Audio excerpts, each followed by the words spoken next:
प्रभु यीशु मसीह में मेरे प्रिय भाई और बहनों, हमारे उद्धारकर्ता प्रभु यीशु मसीह के अनमोल और जीवन देने वाले नाम में मैं आप सभी का आज की इस गहरी और आत्मा को छू लेने वाली दिव्य कृपा की प्रार्थना में हार्दिक स्वागत करता हूँ। आज का यह नया दिन परमेश्वर की कृपा का चिन्ह है।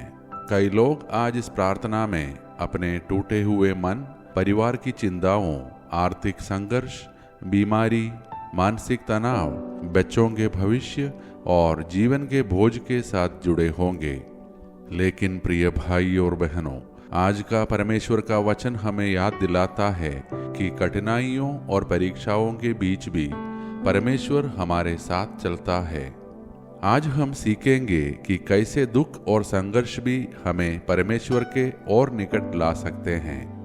आज हम यह भी प्रार्थना करेंगे कि प्रभु हमें धैर्य, विश्वास और पवित्र जीवन जीने की शक्ति दे। जब संसार हमें तोड़ने की कोशिश करता है, तब परमेश्वर हमें और मजबूत बना रहा होता है। अब आइए प्रिय भाई और बहनों, हम अपने मन और आत्मा को शांत करें और प्रभु के पवित्र वचन को सुनने के लिए अपने आप को तैयार करें।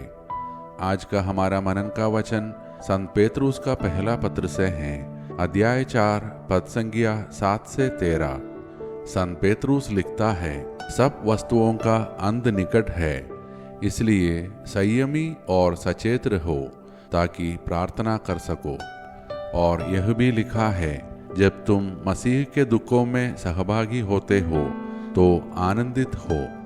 मेरे प्रिय भाई और बहनों, आज का संसार बहुत तेजी से बदल रहा है। लोगों के जीवन में शांति कम होती जा रही है। हर तरफ डर, तनाव, स्वार्थ और टूटन दिखाई देती है। बहुत लोग बाहर से मुस्कुराते हैं, लेकिन भीतर से टूटे हुए हैं। कुछ लोग परिवार की समस्याओं से परेशान हैं, कुछ लोग आर्थिक कठिनाइयों से दबे हुए हैं, कुछ लोग बीमारी और अकेलेपन से संघर्ष कर रहे हैं।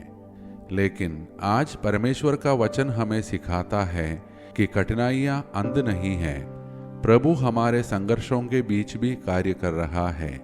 प्रिय भाई और बहनों, बहुत बार हम केवल आशीष चाहते हैं, लेकिन परमेश्वर हमारे चरित्र को भी मजबूत बनाना चाहता है। वह चाहता है कि हम विश्वास में स्थिर रहें। संत पेतरुस हमें याद दिलाता है कि हमें प्रार्थना में जागते रहना चाहिए। आज संसार लोगों को परमेश्वर से दूर ले जाने की कोशिश कर रहा है। मोबाइल, तनाव, गलत इच्छाएं, स्वार्थ और पाप धीरे धीरे लोगों के हृदय को खाली कर रहे हैं। लेकिन जो व्यक्ति प्रार्थना में बना रहता है, वह कभी पूरी तरह नहीं टूटता। प्रार्थना हमें फिर से खड़ा करती है। प्रार्थना हमें परमेश्वर की शांति से भरती है। प्रिय भाई और बहनों, आज का वचन यह भी कहता है कि हमें प्रेम में जीना चाहिए, क्योंकि प्रेम घावों को भरता है, प्रेम टूटे हुए रिश्तों को जोड़ता है, प्रेम परिवारों को बचाता है। आज कितने परिवार टूट रहे हैं क्योंकि लोगों के पास समय है लेकिन प्रेम नहीं, शब्द है लेकिन समझ नहीं, घर है लेकिन शांति नहीं। लेकिन जहाँ यीशु का प्रेम आता है, वहाँ अंधकार हटने लगता है। प्रिय भाई और बहनों, जब हम कठिनाइयों से गुजरते हैं, तब हमें यह याद रखना चाहिए कि यीशु भी दुखों से गुजरा। उसने हमें कभी यह वादा नहीं किया कि जीवन में संघर्ष नहीं होंगे, लेकिन उसने यह अवश्य कहा कि वह हमारे साथ रहेगा। मत डर, क्योंकि मैं तेरे साथ हूँ।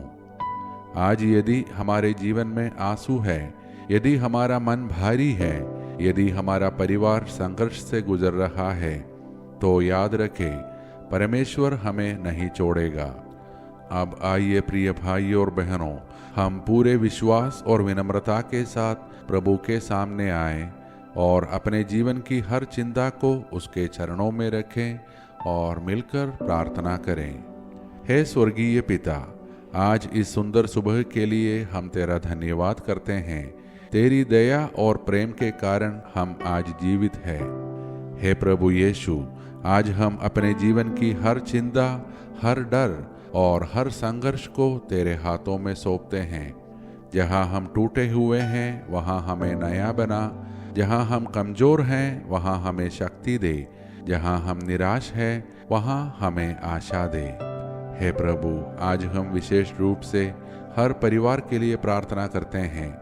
हर घर को अपनी शांति और प्रेम से भर दे। जहाँ झगड़े हैं वहाँ मेल मिलाप ला, जहाँ कटुता है वहाँ क्षमा ला, जहाँ दूरी है वहाँ प्रेम वापस ला। हर परिवार को शैतान के हर आक्रमण से बचा, हर घर को प्रार्थना और विश्वास का घर बना। हे प्रभु, हम अपने बच्चों और युवाओं को तेरे हाथों में सौंपते हैं। उन्हें गलत रास्तों, बुरी संगति और हर प्रकार की बुराई से बचा। जो बच्चे पढ़ाई और भविष्य को लेकर चिंतित हैं, उन्हें बुद्धि और सफलता दे। जो युवा तनाव, भ्रम और अकेलेपन में हैं, उन्हें सही दिशा दिखा। हे प्रभु, जो बीमार है उन्हें चंगा कर, जो अस्पतालों में हैं उनके ऊपर अपना चंगाई का हाथ बढ़ा। जो मानसिक तनाव और डिप्रेशन में हैं उन्हें अपनी शांति दे।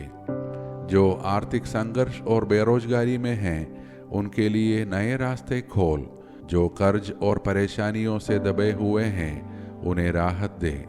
हे प्रभु, जो लोग अपने विवाह और रिश्तों में संघर्ष कर रहे हैं उनके जीवन में मेल मिलाप ला। जो अकेले और निराश है उन्हें अपने प्रेम का अनुभव करा। जो वृद्ध और कमजोर है उन्हें अपनी शक्ति दे। हे प्रभु, आज हमें ऐसा हृदय दे जो प्रार्थना में बना रहे। जब संसार हमें तुझसे दूर ले जाने की कोशिश करे, तब हमें अपने प्रेम में स्थिर रख। हमें धैर्य दे कि हम कठिनाइयों में भी विश्वास बनाए रखें। हमें ऐसा प्रेम दे जो दूसरों को क्षमा कर सके। हमें ऐसा विश्वास दे जो आंधियों में भी खड़ा रहे। हे प्रभु, आज इस प्रार्थना में जुड़े हर व्यक्ति की विशेष मनोकामनाओं को सुन। यदि वे तेरी पवित्र इच्छा के अनुसार है तो उन्हें अपनी कृपा प्रदान कर। जो आंसुओं के साथ प्रार्थना कर रहे हैं उन्हें सांत्वना दे। जो चमत्कार की प्रतीक्षा कर रहे हैं उनके जीवन में कार्य कर। जो लंबे समय से संघर्ष कर रहे हैं उन्हें नई आशा दे। हे प्रभु, हमारे जीवन को अपने प्रकाश से भर दे। हमें अपने प्रेम, सत्य और पवित्रता में चलना सिखा। ये सारे प्रार्थनाएं और हमारे मन के अनकहे प्रार्थनाएं हम समर्पित करते हैं हमारे प्रभु यीशु मसीह के नाम में। आमीन। प्रिय भाई और बहनों, आज याद रखें, हमारी प्रार्थनाएं व्यर्थ नहीं जाती। परमेश्वर हमारे आंसू देखता है और वह सही समय पर हमारे जीवन में कार्य करेगा। यदि आज की यह मनन और प्रार्थना आपके हृदय को छू गई हो तो कृपया इसे लाइक करें और अपने परिवार व मित्रों के साथ इसे साझा करें, ताकि वे लोग भी परमेश्वर के प्रेम, शांति और चमत्कारों का अनुभव अपने जीवन में कर सकें। हम सब कल की दिव्य कृपा की प्रार्थना में फिर मिलेंगे। तब तक प्रभु यीशु हमें और हमारे परिवार को अपनी कृपा, सुरक्षा और प्रेम में सुरक्षित रखे।